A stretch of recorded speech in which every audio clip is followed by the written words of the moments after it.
America का नुकसान पे नुकसान हुआ है, उसने झूठ पे झूठ बोला है। बिना समय बर्बाद किए जरा ये तस्वीर देखिए, अल्लाह अकबर, जो हाई क्वालिटी आई है। ध्यान से देख लीजिएगा और तमाम उम्मत ध्यान से समझ ले। ये जो जहाज आप देख रहे हैं जो पूरी तरह से परखच्चे उड़ गए हैं, आपको लगता है ये डैमेज है? ये डैमेज इजराइल और अमेरिका बताते हैं डैमेज हुआ है। तो उन्होंने जो कहा होता है डैमेज, ये होती है डैमेज की असलियत। पूरी तरह से जो तबाह हो जाता है ये उसको डैमेज बताते हैं।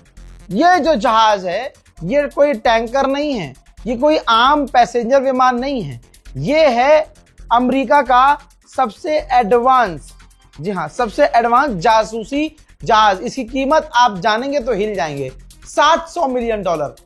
जी हाँ, कंफर्म रिपोर्ट है कि ये जासूसी जहाज था, अब तक का सबसे एडवांस जहाजों में से ये जहाज था। दुश्मन की जासूसी करने के लिए अमेरिका इसका इस्तेमाल करता था। सऊदी अरब के अंदर खड़ा था प्रिंस सुल्तान एयरबेस पर। सऊदी अरब ये हग रहा था कई दिन से कि हमने 10 मिसाइल रोक ली, हमने 9 मिसाइल रोक ली, हमने ईरान के 5 ड्रोन गिरा दिए। ये है असलियत। असलियत ये है कि ऑफिशियल जो आंकड़े आ रहे हैं वो तो सरकार ही दे रही ना, तो पता ही नहीं चल रहा कि हो क्या रहा है।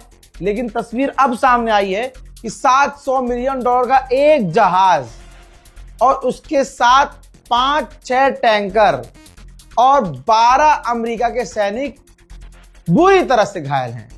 घायल नहीं, बुरी तरह से घायल हैं। जाहिर सी बात है कितने मरे होंगे अमेरिका छुपा रहा होगा। बैक टू द पॉइंट, मामला यह है कि अमेरिका की हो रही है बहुत बेइज्जती, तो अमेरिका छुपा रहा है। और अरबों ने कैसे कंट्रोल किया है? बिल्कुल अमेरिका और इजराइल के जरिए। आप यकीन करेंगे 70 से ज्यादा ब्रिटिश लोगों को यूएई ने गिरफ्तार किया है। 70 से ज्यादा लोगों को यूएई ने। क्यों? वो 70 लोग जो ब्रिटेन के थे, उन पर आरोप है कि जो ईरान के ड्रोन और मिसाइल्स गिर रही थी यूएई पर, वो उसको रिकॉर्ड कर रहे थे। अब सोचिए, जहां अरब में एक अरबी इंसान को जेल में ले आकर कत्ल कर दिया जाता है पीट पीट के। क्यों? क्योंकि इसने गवर्नमेंट से कह दिया कि भैया इजराइल का सपोर्ट मत करो, अमेरिका का सपोर्ट मत करो, और हमारी गवर्नमेंट गलत कर रही है।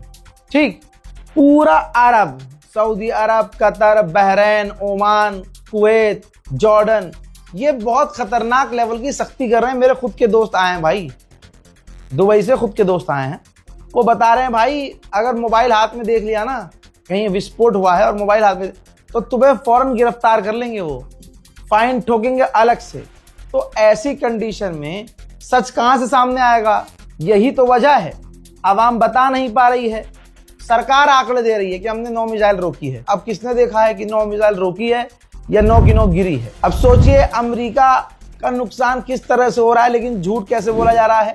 ये देखिए, डेटा बता रहा है कि अमेरिका का एक टैंकर हवा में था, और यह टैंकर इसलिए होता है ताकि फाइटर जेट को हवा में ही रिफ्यूल कर सके। तो इस टैंकर ने इमरजेंसी लैंडिंग की है इजराइल में। जी हाँ, मिडिल ईस्ट में यह टैंकर उड़ रहा था और इस टैंकर ने इमरजेंसी, ऑब्वियसली ईरान ने हिट किया है, और फिर यह टैंकर इमरजेंसी में जाकर लैंड किया है। कहां? इजराइल। खामनाई इस दुनिया में नहीं है, लेकिन उनका अकाउंट एक्टिव है। जो भी इंसान उनका अकाउंट चला रहा है, ऑब्वियसली वो ऑफिशियल है। अब अकाउंट जो खामनाई जी का अकाउंट है, शहीद खामनाई का, उनके अकाउंट से ट्वीट किया गया है कि इस वक्त पूरे अमेरिका के अंदर हर स्टेट में लोग चीख रहे हैं, डोनाल्ड ट्रंप के खिलाफ प्रदर्शन कर रहे हैं। तो अगर तुम इतने कैपेबल हो तो तुम अपने इस प्रॉब्लम को सॉल्व क्यों नहीं कर पाए अभी तक? जो तुम्हारे खिलाफ प्रदर्शन हो रहे हैं, जो तुम दूसरे देशों में इंटरफेयर करते हो उनके इंटरनल मामले में, तो तुम अपना ये मामला हल क्यों नहीं कर पा रहे हो? और तुम दूसरे देशों में मिलिट्री बेसिस खोल रहे हो। अमेरिका इजराइल की फितरत धोखे की है। अल्हम्दुलिल्लाह ये बात भी ईरान तक पहुंची है हमारी। अब ईरान के ऑफिशियल ने बहुत सख्ती से कहा है। कौन? ईरान के पार्लियामेंट स्पीकर कहते हैं कि पब्लिकली अमेरिका हमसे बातचीत करने के मैसेज दे रहा है कि हम बात करेंगे, बैठकर बात कर लो, लेकिन पीछे से वो सीक्रेटली ऑपरेशन करने की तैयारी में है। जी हाँ, मैंने आपको कल ही बताया था कि हजारों सैनिक ईरान के करीब पहुंच चुके हैं अमेरिका के स्पेशल मरीन। फोटो भी दिखाई थी मैंने आपको। और अब आज की ताजा जानकारी ये है, ये रही देखिए कुछ जानकारियां। अमेरिका की पेंटागन तैयारी कर रही है ऑपरेशन करने के लिए, ग्राउंड ऑपरेशन करने के लिए। हालांकि डोनाल्ड ट्रंप ने अप्रूवल नहीं दिया है, लेकिन पेंटागन ने पूरी तैयारी कर ली है कि ईरान पर जमीनी हमला करना है और उसकी पूरी तैयारी हो चुकी है। फौज तैयार है, प्लानिंग तैयार है, बस डोनाल्ड ट्रंप को गो बोलना है और उधर ग्राउंड पर हमला शुरू होगा। ये पूरी प्लानिंग है। देखिए, जहां अमेरिका और इजराइल की बात आती है ना, हम कुछ भी श्योरिटी से नहीं कह सकते, क्योंकि इनकी जबान ही कुत्ते की जबान है। इनका अभी कुछ बोल रहे हैं, 2 घंटे के बाद इनका सेम बयान पलट जाएगा। मजेदार बात यह है कि इनको शर्म ही नहीं आती कि भाई दोपहर में मैंने कुछ और कहा था, अब मैं कुछ और कह रहा हूं। ये पूरी तरह से नंगे हैं। हजरात, आपको क्या लगता है, ईरान को बातचीत करनी चाहिए? ईरान को बातचीत के जाल में फंसना चाहिए? हमेशा की तरह फंस जाता है ईरान या नहीं? इस रिपोर्ट को शेयर कीजिए, इंतजार कीजिए अगले अपडेट का। तब तक के लिए जय हिंद।